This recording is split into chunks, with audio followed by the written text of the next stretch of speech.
All right, we are cutting across live now to Dausa, where visuals are now coming in, where Gajendra Singh's body has arrived at the residence. The last rites will be performed any minute now.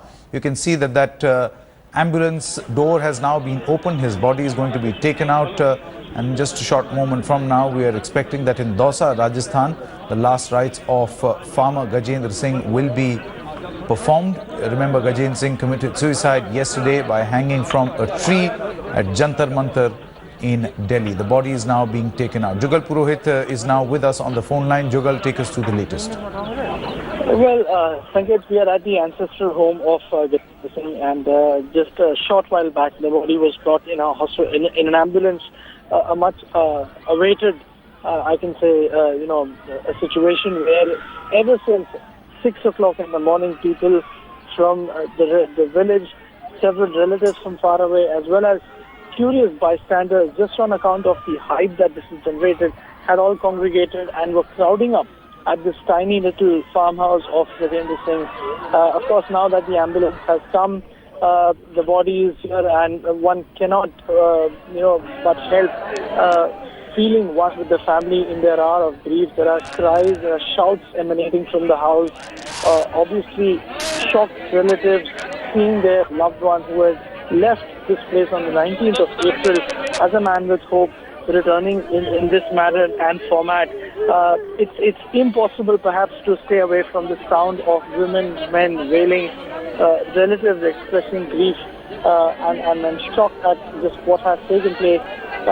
The sentiment among villagers is that he died a death on account of indifference, on account of ignorance, as well as isolation. They say that while the Aam Aadmi Party could have definitely intervened in time and saved the man from doing what he did, for which he was threatening for almost an hour or so, according to them. Also, after his postmortem completed, not a single political party sent even a vehicle or a mere presence to somehow facilitate the entire journey. They conducted the entire 300-kilometer long journey in the dead of the night. Alone, only relatives and friends were there along with the ambulance. I was there, I've seen it myself. Not a single representation from any of those politicians or political parties who were making a beeline at the Ram Manohar Lohia hospital to get themselves seen and heard.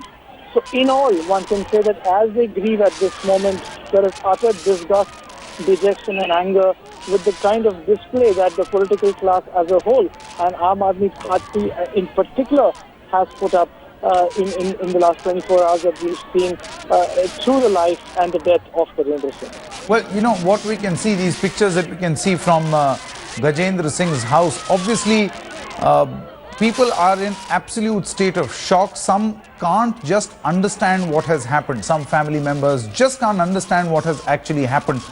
Those family members still feel that Gajendra Singh was the type who would fight things out. He is not the type who's going to hang himself from a tree.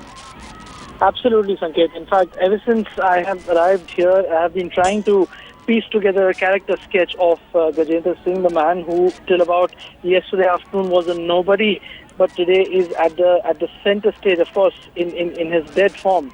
The image that is building up is that of a man who not only thought and fought for himself, he thought and fought for the community at large. Many people who I now spoke to said that he was of the type who would in fact come to them and say that let's fight together, your problem is not yours alone.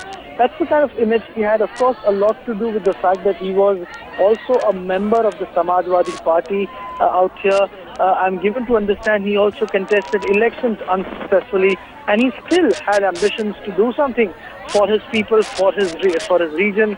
Remember, Dausa as a district in Rajasthan has always been.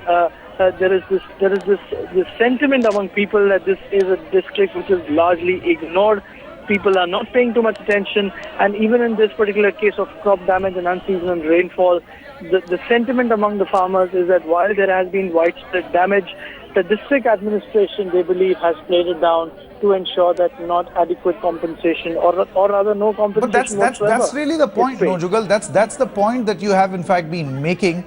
You have been speaking to the family. The family says that theirs is not a family which will have a hand-to-mouth existence, or they will start starving should there be no compensation from the government? Just piece together what you gather. The government says that his crop damage was not 33% and thus he was not eligible for compensation from the government. Gajendra Singh, in that note that he left, of course, it was the family contest that it's not a suicide note, but in that note he says that, I'm an aggrieved farmer. I'm a pained farmer because I don't know what to do. I have 3 children to feed. Suggest a way what I should be doing next because I have had tremendous amount of crop loss. What could then have forced Gajendra Singh to take such a drastic step? Doesn't this remain one of the biggest mystery at this moment? Absolutely, and that's something that Gajendra Singh has carried with him to his grave, because while you rightly pointed out, people around, family members, relatives, they all say that there was no real urgency or desperation to take his own life, given that the family did enjoy what can be called as a relative comfort in terms of their position in the society and their economic and wealth status, which was not something which was required. But yes, on the other side is this aspect that he always thought of himself not alone, but as a representative of the community as a whole. And also, there is an angle which more and more relatives are speaking about, is the fact that they believe that Gajendra Singh was incited. He went there after attending a wedding. He went there after gifting an expensive gift to one of his relatives. Definitely not the kind of behavior or character you would see emerging from a man who perhaps wants to commit suicide in a political sense.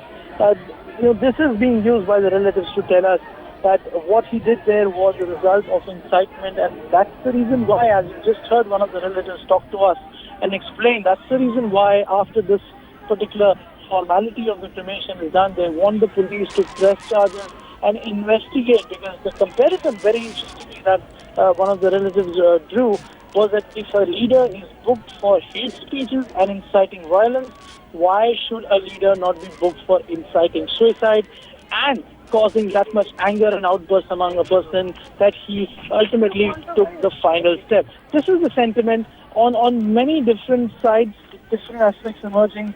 But yes, this is not a man, as most believe, who would take his life. Right, Jugal, one thing that can be said with utmost certainty is that this is a very complex case. This is not a simple open and shut case. It's not just a case of a person committing suicide. There are deeper meanings. There are allegations which are too serious in nature to just be left ignored. There is an investigation that is expected in this particular case to try and find out what, if there are allegations that he was incited, then who incited him and was he actually incited or not. Let's see how much the family is actually going to pursue. But the secret, the deep secret of why Gajendra Singh did what he did has gone to his grave with him. These are the last rites that are being performed from Dausa in Rajasthan. We'll get you all the latest. Time now for a short break.